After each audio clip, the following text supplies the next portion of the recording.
Bien, donc comme c'est de tradition chaque année, nous allons maintenant terminer cette journée en parlant des avancées de la recherche sur la maladie. Et comme d'habitude, vous pourrez, à l'issue des questions que je vais poser aux spécialistes qui sont présents à mes côtés, vous pourrez à votre tour poser des questions.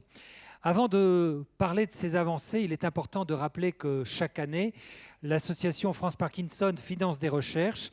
En 2015, l'association a apporté 500 000 € pour ces recherches. Elle a subventionné en particulier plusieurs bourses de recherche. Je vous propose tout de suite de découvrir certaines de ces bourses en vidéo avec les chercheurs qui eux-mêmes vont vous présenter leurs travaux. Bonjour membres et patients de la Société France Parkinson, je m'appelle Cédric Bonnet, chercheur dans un laboratoire de sciences cognitives et affectives et je suis ravi d'avoir reçu une subvention France Parkinson pour étudier en fait le contrôle de l'équilibre et les déficiences de contrôle de l'équilibre chez les patients. Vous voyez ici c'est la salle expérimentale avec l'écran panoramique où sont affichées des images. Vous avez par terre une plateforme de force qui mesure le mouvement des gens ainsi que des capteurs qui seront placés sur les participants pour mesurer le mouvement du corps.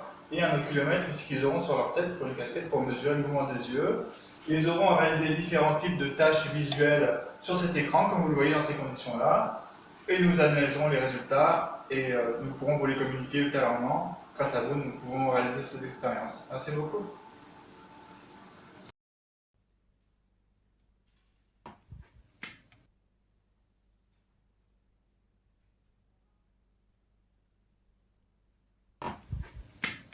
Bonjour, je suis Lydia Kerkarian-Le Goff. J'anime une équipe de recherche au sein de l'Institut de biologie du développement de Marseille. Notre projet, soutenu par France Parkinson, porte sur un modèle qui mime la dégénérescence progressive des neurones dopaminergiques. Notre objectif principal est de déterminer si, au-delà de ces effets bénéfiques avérés sur les symptômes moteurs parkinsoniens, le traitement chirurgical par stimulation cérébrale profonde du noyau subthalamique peut influencer de façon positive le décours de la maladie, c'est-à-dire ralentir la mort des neurones dopaminergiques lorsqu'il est appliqué à des stades précoces de neurodégénérescence. Voilà, après Cédric et Lydia, nous allons écouter Brice qui arrive de Bordeaux. Je m'appelle Brice Delacrompe et je suis doctorant au sein de l'Institut des maladies neurodégénératives à Bordeaux. Je travaille sur la maladie de Parkinson. Je profite de cette vidéo de présentation de mon projet pour remercier l'association France Parkinson qui finance ma dernière année de thèse. Dans les régions motrices du cerveau, des groupes de neurones forment des réseaux complexes qui interagissent et communiquent entre eux via de toutes petites impulsions électriques pour permettre l'exécution de nos actions quotidiennes. Cependant, la bonne réalisation de nos mouvements nécessite un chef d'orchestre. Ce rôle de chef d'orchestre est effectué par une structure que l'on appelle la substance noire compacte et qui permet de coordonner l'activité des réseaux de neurones pendant le mouvement. Or, au cours de la maladie de Parkinson, ces structures dégénèrent et c'est ce qui aboutit à une désorganisation globale de l'activité électrique des réseaux de neurones dans le cerveau. Mes travaux de recherche ont pour objectif d'étudier et de définir les mécanismes qui sont à l'origine de ces désordres électriques, ainsi que leurs liens avec les déficits moteurs présents chez les patients parkinsoniens. Les résultats de ma recherche apportent des connaissances nouvelles sur le mode de fonctionnement des réseaux de neurones au cours de la maladie de Parkinson. Bien que fondamentales, ces connaissances seront utiles dans le futur pour développer de nouveaux traitements visant à améliorer les symptômes moteurs et la qualité de vie des patients qui souffrent de cette terrible maladie. Je vous remercie. Quatrième exemple de bourse de recherche avec Montpellier et Éric Kremer.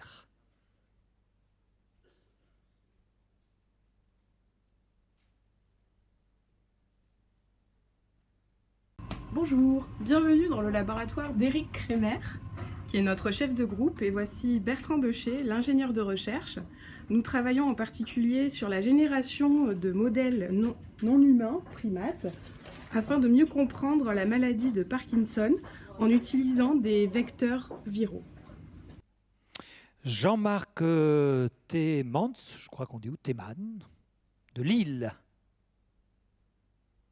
Bonjour, Jean-Marc Thémans. Marie-Christine Chartier-Arlin au sein de l'unité Mix INSERM 1172 à Lille. Nous remercions chaleureusement l'association France Parkinson et ses donateurs de leur soutien à notre projet qui porte sur la protéine LARC2. Cette protéine se trouve au cœur de la pathologie de la maladie de Parkinson. Nous étudierons au niveau moléculaire le rôle de l'ARB2 dans les processus de fabrication de nouvelles protéines pour ouvrir de nouvelles pistes thérapeutiques et diagnostiques. Voilà, dernier exemple avec Samira Staou de Marseille. Bonjour, je m'appelle Samira Staou, je suis étudiante en 4e année de thèse au laboratoire de neurosciences cognitives à Marseille, sous la direction du docteur Marianne Amalric. Donc notre thématique porte sur la maladie de Parkinson et nous cherchons à établir les mécanismes qu'il y a entre la perte de neurones dopaminergiques d'un côté et de l'autre l'hyperactivité des interneurones cholinergiques du striatum. Donc notre étude a pour objectif d'établir de nouvelles cibles thérapeutiques qui tenteraient de réduire cette hypercholinergie au niveau du striatum afin de réduire à la fois les symptômes moteurs mais également les symptômes non moteurs de la maladie connus pour apparaître précocement. Donc je souhaiterais remercier l'association France Parkinson qui a permis le financement de cette dernière année de thèse. Voilà, le docteur Marianne Amalric, vous la connaissez bien, elle. J'ai cru comprendre qu'elle travaillait avec vous. Vous êtes neurobiologiste à Marseille, président du comité scientifique de l'association France Parkinson. C'est important ce financement de bourses de recherche? C'est extrêmement important ce financement parce qu'il y a peu d'organismes en France qui soient complètement dédiés à la recherche sur Parkinson. À part la fondation, enfin l'association France Parkinson, il y a un petit comité qui s'appelle Comité Parkinson de la Fondation de France. Ce sont les seuls qui soutiennent cette recherche. Et pour nous, c'est un moyen extrêmement important pour pouvoir continuer nos recherches. Et c'est grâce aux dons des personnes. Voilà, bien sûr, c'est grâce à vous, grâce à tous les adhérents de France Parkinson, puisque ce sont le principal apport financier pour nous aider à travailler. Alors docteur, à côté de ces bourses de recherche, il y a un grand appel d'offres qui est lancé chaque année pour subventionner des travaux de recherche de grande envergure qui vont impliquer plusieurs centres de recherche. Et pour 2015, cet appel d'offres qui est subventionné à hauteur de 150 000 € a retenu une grande étude avec 6 centres experts en France, une étude pilotée par le professeur Paul Crac qui cherche à caractériser les facteurs prédictifs de la maladie de Parkinson. En 2 mots, en quoi consiste l'étude ? Alors en 2 mots, c'est très important parce que ça amène, comme vous le disiez, le travail de plusieurs centres cliniques qui vont travailler en collaboration pour essayer de caractériser tous les symptômes qui précèdent l'apparition des symptômes moteurs, principalement les symptômes psychologiques, les émotions, les anxiétés, la dépression, dont on pense qu'ils peuvent être précurseurs de la maladie et donc d'être des marqueurs potentiels de l'apparition de la pathologie. Et l'intérêt de ce projet, c'est de savoir comment vont évoluer les patients qui ont certains de ces problèmes dépressifs ou de motivation, et de savoir si on les traite avec des agonistes de la dopamine, s'ils vont présenter des effets secondaires ou pas. Et l'idée, c'est aussi de marquer au niveau du cerveau les autres systèmes qui peuvent être altérés dans la pathologie, c'est-à-dire qu'il n'y a pas que la dopamine, souvent, qui est affectée, il y a la sérotonine aussi, et par des marquages, enfin des PET, enfin par imagerie, on pourra détecter si certains patients peuvent présenter des troubles comportementaux. Ça veut dire que si les résultats de cette étude se confirment, en tout cas les hypothèses de départ, ça veut dire qu'on pourra mieux anticiper la maladie ? Voilà, mieux anticiper le décours de la maladie, mieux anticiper un des problèmes majeurs dont on n'a pas parlé aujourd'hui, on en avait parlé l'année dernière, des addictions aux traitements dopaminergiques qui sont un gros problème. Voilà, qui peuvent être aussi bien des addictions au sexe, à l'argent, à beaucoup de choses différentes. Oui. Professeur Damier. En fait, c'est une évolution vers laquelle tend la médecine actuellement, et c'est vrai aussi pour la maladie de Parkinson, c'est la personnalisation du traitement. On va vers une médecine plus personnalisée. Jusqu'à présent, on donnait des traitements qui ont fait la preuve de leur efficacité en moyenne sur un groupe de patients. Maintenant, on essaie de définir quelles caractéristiques chez un patient donné va définir un traitement qui lui est adapté. Là, par exemple, dans cette étude, c'est voir est-ce qu'on est capable d'identifier des facteurs de risque à une réaction particulière aux agonistes dopaminergiques et du coup éviter d'utiliser ces traitements dans cette catégorie de patients. Voilà, je salue le professeur Pascal Derkinderen, neurologue au CHU de Nantes qui nous a rejoint. Vous êtes le voisin, hein, tous les deux, vous êtes même pas à un couloir d'écart. Hein. Ah oui, nos bureaux sont l'un à côté de l'autre. Je crois, non? Ouais. Alors, ils ont un peu changé avec le temps, mais on reste à côté, hein, tu es d'accord? Je vais vous poser quelques questions, mais je voudrais démarrer juste une question avec vous, Marianne. Au moment de la maladie, l'alpha-synucléine forme des agrégats dans le cerveau. Quelles sont les dernières données que l'on a sur cette protéine? Oui, je crois que c'est des données les plus récentes et extrêmement importantes qui montrent que cette protéine, en fait, qui sont inclus dans ce qu'on appelle les corps de Lewy, elles s'agrègent, elles se mettent dans une forme tout à fait anormale et on pense que ça peut être à l'origine de l'évolution de la pathologie et de la mort des neurones à sa suite. Alors c'était important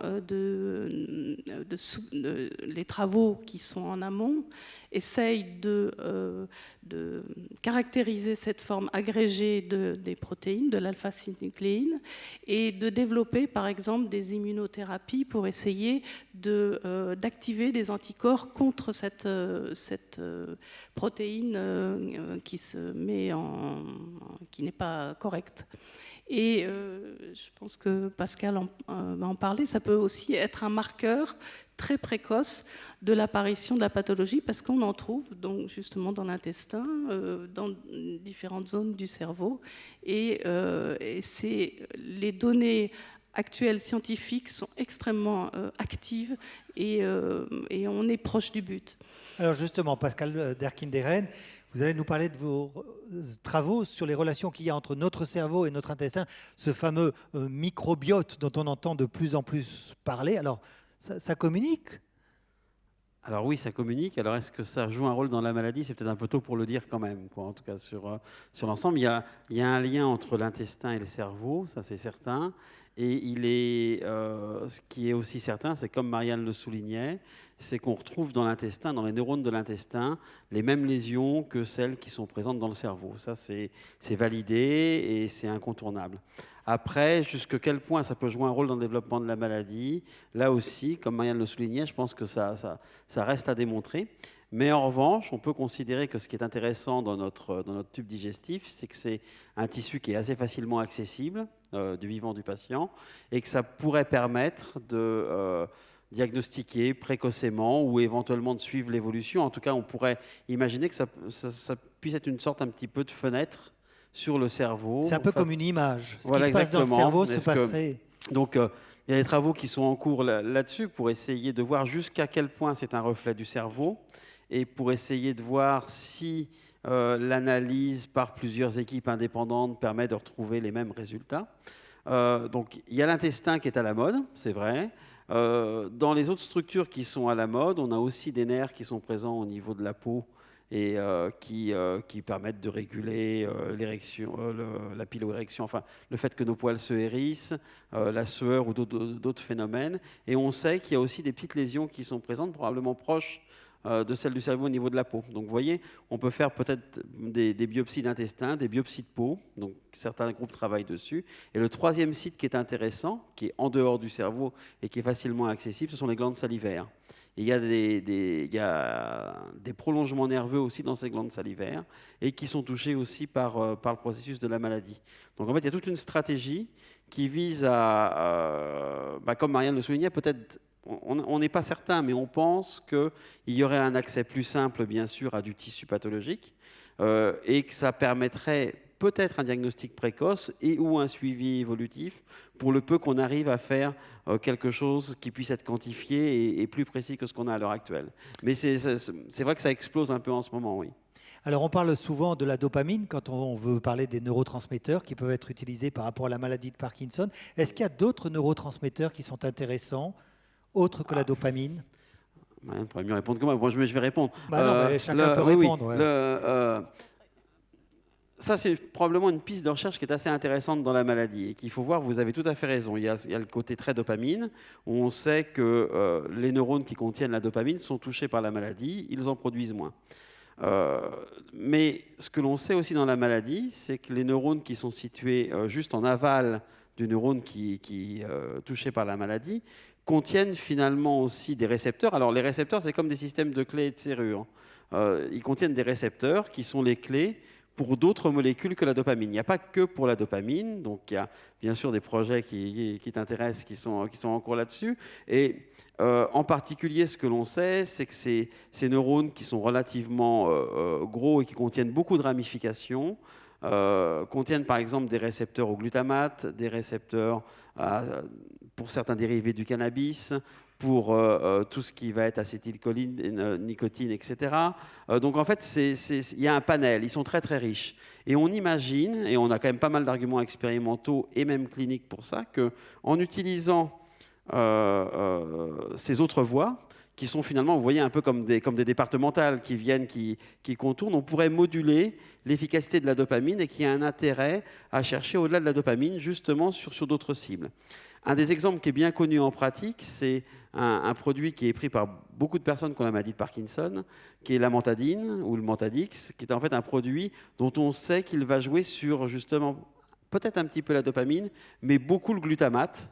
Donc il est assez intéressant parce qu'il a des propriétés pour diminuer les mouvements anormaux involontaires, il a des propriétés anti-parkinsoniennes, et il y a toute une stratégie actuelle qui vise à identifier de nouvelles molécules qui pourraient être intéressantes et par exemple être de nouveaux amantadines, vous voyez, sur l'ensemble. Donc c'est une stratégie qui est probablement très intéressante sur les signes moteurs en particulier. Ouais. Marianne, on complète ou tout est dit? Oui, tout à fait. Dans notre équipe, on a... Si, ça, on vous entend. On a beaucoup travaillé sur le glutamate justement et sur d'autres types de récepteurs. Et on a pu montrer qu'en bloquant ces récepteurs, on pouvait améliorer les symptômes moteurs. Et maintenant, une de ces molécules est testée en clinique, enfin en études cliniques, sur les effets, comme tu disais, les dyskinésies, enfin les mouvements anormaux qui suivent le traitement de la L-Dopa. Ça, c'est un des avantages, c'est qu'on a l'impression sur ce type de molécules qu'il peut y avoir un passage relativement rapide, mais c'est toujours un peu long, entre votre expertise sur les différents types de récepteurs.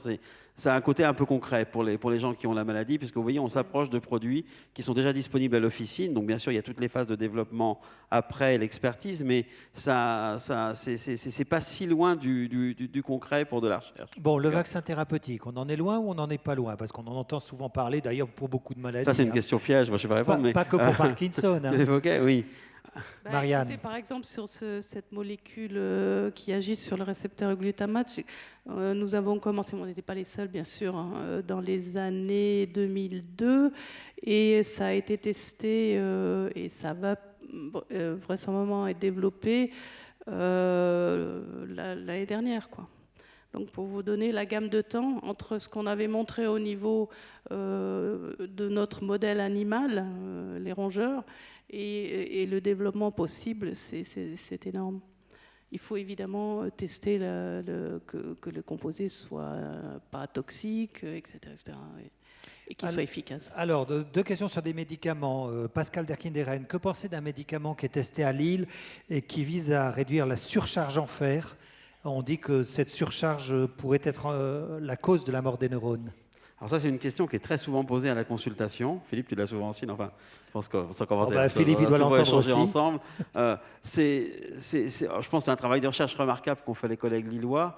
Et ce qui est remarquable dans leur recherche, c'est qu'ils l'ont fait à la fois sur un modèle rongeur de la maladie, donc dans un modèle animal, et puis en parallèle chez des gens qui étaient touchés par la maladie. Ça a bénéficié de leur expertise à la fois, vous voyez, sur le côté biologique, mais aussi sur le côté imagerie, puisqu'ils ont dû faire des IRM très puissantes pour détecter ces dépôts de fer. Et donc, c'est vrai qu'on pensait depuis assez longtemps qu'il y avait un lien entre fer et Parkinson dans des structures du système nerveux central, du cerveau. Là, ils l'ont démontré de façon franche, et ils ont proposé de faire une étude pilote qui est en fait donc vraiment un début avec un médicament qui est capable d'attraper le fer.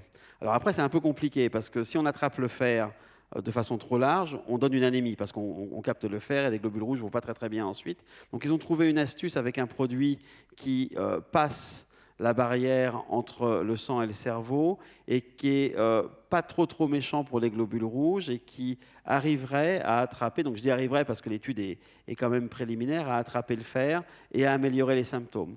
Donc c'est très intéressant, je pense que c'est vraiment un travail remarquable.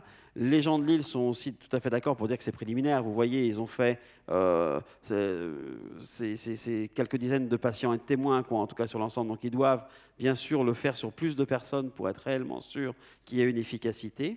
Et si on le voit d'un point de vue thérapeutique, il faut vraiment le voir comme un médicament dont on pense qu'il pourra modifier peut-être un peu l'évolution de la maladie. Souvent, les gens viennent à la consultation en disant « Ah, c'est super ce qu'ils ont fait à Lille ». Nous, on dit que c'est vrai. En tout cas, moi, je ne dis pas le contraire. Mais il ne faut pas en attendre un changement peut-être du jour au lendemain de l'état moteur. Comme vous l'imaginez, ça ne va pas être aussi efficace que de prendre du Modopar ou du Cinémètre pour corriger les signes, mais plus comme un traitement qui modulerait assez lentement, mais quand même, ce serait quelque chose de très intéressant, l'évolution de la maladie. Vous voyez, qui changerait la pente évolutive de la maladie. Alors, autre médicament, Philippe Damier, on le voit sur Internet, un médicament anticancéreux. On dit que les effets seraient spectaculaires. On en a parlé dans un congrès aux États-Unis. Ça pourrait améliorer certains symptômes de la maladie de Parkinson. Vous avez des infos là-dessus ? Le résultat, il pose question parce que, en fait, le médicament, la manière dont il agirait, c'est sur le processus de mort neuronale. Donc, il doit avoir une action neuroprotectrice, un peu comme le fait le traitement qu'essaient nos collègues lillois. C'est quelque chose qui joue sur la pente évolutive de la maladie, donc un effet qui, normalement, ne se voit pas de façon spectaculaire. Or là, ils annoncent des effets spectaculaires, donc voilà, il faut être un peu prudent. On sait que dans tout traitement, il y a un effet placebo potentiel qui peut être fort et qui peut être très fort. Et cette étude, c'est des résultats préliminaires. Et comme souvent, quand on est sur les résultats préliminaires, on donne le médicament, mais on n'a pas de contrôle placebo. Donc, ça nous permet d'être sûr que le produit n'a pas l'air d'être trop toxique, qu'éventuellement, il semble avoir un effet. Mais il faut derrière qu'on vérifie dans une étude qu'on appelle contrôlée, c'est-à-dire où des patients vont recevoir le médicament actif et d'autres patients vont recevoir le placebo sans que ni le patient ni les médecins évaluateurs ne savent exactement ce que reçoit le patient pour juger en toute objectivité si le traitement fait réellement quelque chose. Et là, des traitements spectaculaires, on en voit beaucoup en médecine, mais assez peu derrière vont confirmer leur vraie efficacité. Et encore un point, Marianne a bien souligné le temps qu'il fallait pour développer un médicament. On a vu dans la triste histoire de Rennes combien c'est important. C'est-à-dire qu'un médicament qui, a priori, sur les modèles expérimentaux, semble inoffensif, peut se révéler parfois, dans une espèce particulière, la nôtre, très toxique et pas toujours prévisible. Donc c'est pour ça aussi que développer un nouveau médicament, ça prend du temps. Il faut démontrer déjà qu'il n'est pas toxique. Quand on est dans une maladie comme la maladie de Parkinson, qui n'est pas une maladie qui joue sur l'espérance de vie, il ne faut pas tuer les patients avec un traitement même très efficace potentiellement, et puis surtout démontrer qu'il est réellement efficace. Et ça prend du temps. Ça prend du temps, il y a besoin de patients aussi pour participer aux études, ça c'est très important. Marianne, justement, vous menez à l'heure actuelle des études sur des rats qui miment la maladie de Parkinson, qui a reçu du venin d'abeille. Qu'est-ce que c'est ça ? Bon, c'est peut-être un peu anecdotique, mais on a quand même réussi, grâce aussi à un financement il y a quelques années de France Parkinson. L'idée, c'est venu de la conjonction de deux épiphénomènes. Un médecin de la Salpêtrière avait un patient qui s'était mis à l'apiculture et qui a développé en fait une allergie, et qui a donc été traité pour se désensibiliser. Et à chaque fois qu'il avait une injection de venin, il disait à son docteur j'ai plus du tout de symptômes, quoi, ça va beaucoup mieux. Donc, en parallèle à ça, il y a des études in vitro, c'est-à-dire qu'avec des cellules dopaminergiques, qui avaient montré que quand on administrait un de ces composés du venin d'abeille, qui s'appelle l'apamine, peu importe, qui bloque des canaux potassium, on pouvait activer les neurones à dopamine et faire sécréter de la dopamine. Donc nous, on s'est intéressé à ça sur nos modèles rongeurs où on enlève de la dopamine, on mesure les effets sur le comportement, que ce soit moteur ou anxiété, dépression aussi. Et on s'est aperçu qu'avec le venin d'abeille, on pouvait améliorer, lorsqu'on faisait un traitement continu de plusieurs injections, on améliorait certains de ces symptômes. Donc ça, maintenant, cette étude a été menée sur un plus grand nombre de patients, sur une dizaine. Les résultats ne sont pas encore publiés. Les résultats sont mitigés dans le sens où c'est pas révolutionnaire, mais il y a une amélioration. On peut diminuer les doses de L-Dopa. Cette étude a simplement permis de voir que le venin n'était pas toxique à cette dose-là. Elle va être reconduite sur un plus grand nombre de patients et je pense que ça peut être intéressant. C'est les données aussi des chercheurs en Asie et en Corée. On montrait que ça pouvait améliorer la sclérose latérale amyotrophique, par exemple, reculer la progression de la maladie. Donc tous ces faisceaux d'indices peuvent amener à d'autres pistes, comme disait Pascal, autres que simplement un traitement à la dopamine. Alors, je quitte une seconde les médicaments, professeur Damier, pour évoquer la stimulation cérébrale externe. De nouvelles études montrent que ça semblerait efficace. Qu'en pensez-vous ? Oui, il y a une certaine efficacité de la stimulation externe qui est un peu moins dangereuse puisqu'il n'y a pas besoin de rentrer à l'intérieur du cerveau. Le niveau d'efficacité semble quand même un peu moindre que la stimulation cérébrale profonde. Donc, par contre, sur ces techniques de stimulation, on est en train de progresser grâce à la technologie qui nous permet maintenant d'avoir des courants plus variables ou de stimuler sur une même électrode à des courants différents d'un site à l'autre de l'électrode et arriver à mieux contrôler certains effets indésirables de la neurostimulation pour en optimiser encore le résultat. Et puis on a même des systèmes qui sont en cours de développement, encore plus intelligents, qui vont analyser le fonctionnement des réseaux de neurones et ajuster la stimulation appliquée aux dysfonctionnements repérés. Donc en temps réel, ils vont en quelque sorte corriger ce qui dysfonctionne dans le cerveau. Donc on est en train de rentrer dans une correction de plus en plus fine, de plus en plus précise. Mais là, on est encore dans la recherche. Voilà, c'est ce que j'allais dire. On est vraiment au niveau de la recherche. Mais la technologie avance et nous ouvre de nouvelles possibilités qui étaient entrouvertes par des résultats expérimentaux. Donc ça, c'est intéressant. Bon, on va prendre des questions dans la salle. Vous avez une info que vous vouliez donner, qu'on a occultée, que j'ai oublié de demander par mes questions? Non, tout va bien. Peut-être juste un point, parce qu'on a parlé sur l'importance de la correction dopaminergique. Un des gros problèmes dans l'évolution de la maladie de Parkinson, c'est que la maladie, chez un grand nombre de patients, va avoir tendance à diffuser en dehors des systèmes dopaminergiques, ce qui va être à l'origine en particulier de troubles d'équilibre, de troubles de la marche, ou de l'atteinte de certaines fonctions intellectuelles. Et là-dessus, on reste encore très démunis sur le plan thérapeutique. Donc, d'où l'importance quand même de cette recherche sur d'autres systèmes de neurotransmission et mieux comprendre ce qui est à l'origine dans le cerveau de ces signes non dopaminergiques. Oui, c'est une question que j'allais vous poser tout de suite. On a vraiment compris ce que c'était la maladie de Parkinson? On a compris que son cœur est lié au déficit en dopamine, ce qui est un avantage et un inconvénient. L'inconvénient, c'est que du coup, beaucoup des modèles dont on dispose, ils s'intéressent qu'à l'aspect dopaminergique. C'est-à-dire que c'est ce qu'on disait tout à l'heure, on pas peut assez d'autres facilement, neuromédiateurs. Chez le rat, la souris, le singe, détruire juste les neurones dopaminergiques et dire j'ai un bon modèle de maladie de Parkinson. Mais la maladie de Parkinson humaine, c'est plus complexe que ça. Mais déjà, c'est un cerveau humain, c'est un peu plus complexe qu'un cerveau de rat et de singe, même si ça apporte beaucoup d'informations. Et puis surtout, il y a toute cette diffusion des lésions au non dopaminergique qui est le fait de la maladie de Parkinson, qui est peut-être le fait aussi d'autres processus dégénératifs liés à l'âge, liés à des lésions vasculaires. Donc il y a toute une complexité qu'on a encore du mal à bien comprendre. Oui, justement, l'alpha-synucléine dont je parlais, maintenant, ça va pouvoir servir de modèle animal parce qu'on va aller infecter les neurones du cerveau dans la substance noire, le locus niger, avec cette alpha-synucléine qui est modifiée, tirée de cerveau de patients post-mortem.